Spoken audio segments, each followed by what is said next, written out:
Hello friends, welcome to our channel software చిన్నది. ఈరోజు మన recipe soft puri and hotel style బఠానీ కుర్మా అండి. ఒక్కసారి ఈ పూరి కర్రీ తిన్నారంటే మళ్ళీ ఇదే ప్రాసెస్లో చేసుకుంటారు. అంత బాగుంటుంది టేస్ట్. ఈ కర్రీ పూరీలోకే కాదండి, చపాతీలోకి కూడా చాలా బాగుంటుంది. సింపుల్గా కుక్కర్లో చాలా ఈజీగా చేసి చూపిస్తాను. ఒక్కసారి చూసి మీరు కూడా ఇంట్లో ట్రై చేయండి ఫ్రెండ్స్. ఇలాంటి రెసిపీస్ ట్రై చేశారంటే హోటల్కి వెళ్ళాల్సిన అవసరమే లేదండి. ఇంకెందుకు ఫ్రెండ్స్ ఆలస్యం, తయారీ విధానాన్ని చూసేద్దామా? ఫస్ట్ మనం పూరి కోసం పిండిని తయారు చేసుకుందాం. నేను ఇక్కడ 1 కప్పు గోధుమ పిండి తీసుకుంటున్నానండి. అందులోకి రుచికి సరిపడా salt, 1 table spoon oil and 50 grams వరకు పెరుగును కూడా యాడ్ చేసుకుందామండి. పెరుగుని యాడ్ చేసుకోవడం వల్ల పూరీలు చాలా సాఫ్ట్గా వస్తాయి అండ్ టేస్ట్ కూడా చాలా బాగుంటుంది ఫ్రెండ్స్. ఇలా ఒకసారి ట్రై చేయండి, ఎప్పుడూ ఇలాగే ప్రిపేర్ చేసుకుంటారు. ఇందులోకి కొద్దిగా వాటర్ని యాడ్ చేసుకుంటూ ఇలా సాఫ్ట్గా వచ్చే వరకు చేత్తో ఇలా ఒత్తుతూ పిండి ముద్దని తయారు చేసుకుందాం. ఇలా తయారు చేసుకున్న పిండి ముద్దని హాఫ్ అన్ అవర్ వరకు మూత పెట్టి పక్కన పెట్టుకుందాం. ఇప్పుడు మనం కర్రీ కోసం ముందు రోజు నైటే ఒక బౌల్లో 200 గ్రామ్స్ వరకు బఠానీని తీసుకొని ఒక్కసారి శుభ్రంగా కడిగి నైట్ అంతా నానబెట్టాలండి. ఇలా మూత పెట్టి పక్కన పెట్టేసుకుందాం. ఇక్కడ మనం 200 గ్రామ్స్తో బఠానీ కర్రీ వండుతున్నాం కాబట్టి 2 పెద్ద సైజు పొటాటోల్ని తీసుకుంటున్నాను ఫ్రెండ్స్. ఈ పొటాటోస్కి చెక్కుని తీసుకొని పక్కన పెట్టుకుందాం ఫ్రెండ్స్. వీటిని చిన్న ముక్కలుగా కట్ చేసుకుందాం. బంగాళాదుంపలకి చెక్కు తీసుకోవడం వల్ల చాలా తొందరగా ఉడుకుతుందండి. టేస్ట్ కూడా చాలా బాగుంటుంది.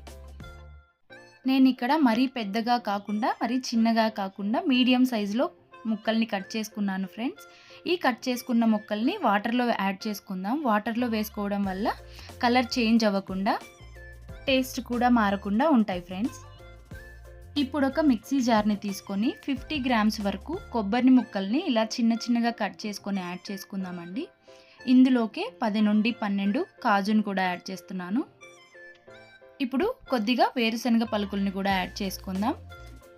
వీటిని వాటర్ కొద్దిగా యాడ్ చేసుకొని ఇలా ఫైన్ పేస్ట్ వచ్చే వరకు మిక్సీ పట్టుకోండి ఫ్రెండ్స్. ఇప్పుడు స్టవ్ మీద కుక్కర్ని పెట్టి 2 టేబుల్ స్పూన్ ఆయిల్ని యాడ్ చేసుకుందాం.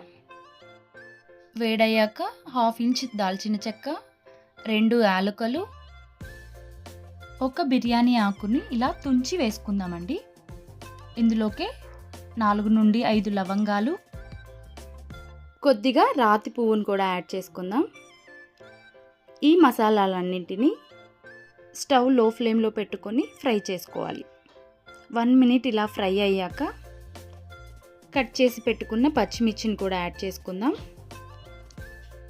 వీటిని కూడా 2 మినిట్స్ ఫ్రై చేసుకున్న తర్వాత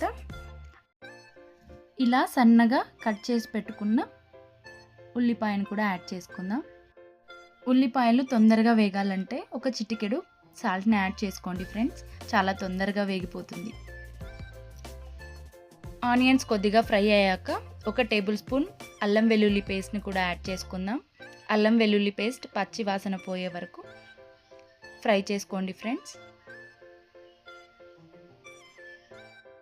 అల్లం వెల్లుల్లి పేస్ట్ అడుగంటకుండా ఇలా కలుపుతూనే ఉండండి.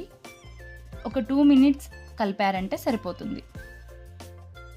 తరువాత 4 పెద్ద సైజు టమాటాలని ఇలా సన్నగా కట్ చేసుకొని వేసుకుందాం ఫ్రెండ్స్. ఈ టమాటాలని ఆయిల్ సపరేట్ అయ్యే వరకు ఫ్రై చేసుకుందాం. టమోటా బాగా మెత్తబడే వరకు ఫ్రై చేసుకోండి. అప్పుడే కర్రీలో మనకి గ్రేవీ టేస్టీగా వస్తుంది. టమోటా బాగా మెత్తబడ్డాక ఇందులోకి 1/2 టీ స్పూన్ పసుపు, 2 టేబుల్ స్పూన్ కారం అనేది మీ ఇష్టం అండి. కొద్దిగా స్పైసీ తినే వాళ్ళైతే కొద్దిగా ఎక్కువే వేసుకోవచ్చు.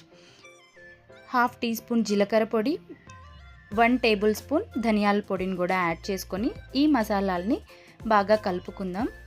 అడుగంటకుండా మీడియం ఫ్లేమ్లో పెట్టుకొని కలుపుకుందామండి.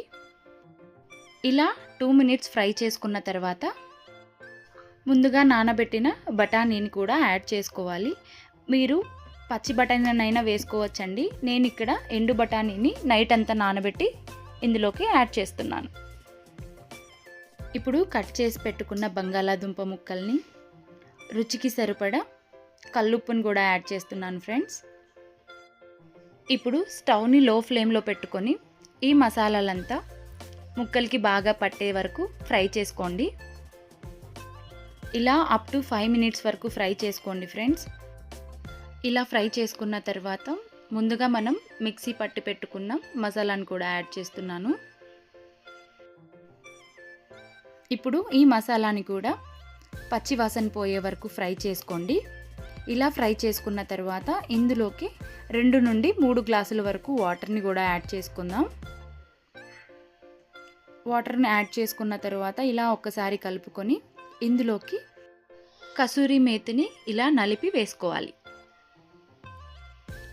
1/2 టీ స్పూన్ గరం మసాలాని కూడా యాడ్ చేసుకుందాం ఫ్రెండ్స్. అప్పుడే మనకి హోటల్ స్టైల్ టేస్ట్ అనేది వస్తుంది. ఇప్పుడు మూత పెట్టేసుకుందామండి. ఇది విజిల్ వచ్చే వరకు పూరీని ఒత్తుకుందాం.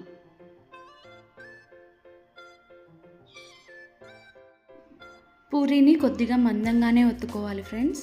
సైడ్స్ అంతా చాలా పలుచుగా, మీ మధ్యలో మాత్రం మందంగా ఒత్తుకోండి. ఇలా వీడియోలో చూపిస్తున్నంత మందంగా ఒత్తుకోండి. అప్పుడే మనకి పూరి బాగా పొంగుతుంది. చూస్తున్నారు కదా ఎంత బాగా పొంగిందో. 2 విజిల్స్ వచ్చాక మూత తెరిచి చూద్దాం ఫ్రెండ్స్. చూసారు కదా కర్రీ చాలా బాగా వచ్చింది. ఈ కన్సిస్టెన్సీలో వస్తే పూరీలోకి చాలా బాగుంటుందండి. అంతే ఫ్రెండ్స్, ఎంతో కమ్మగా ఉండే puri kurma ready. Thank you for watching.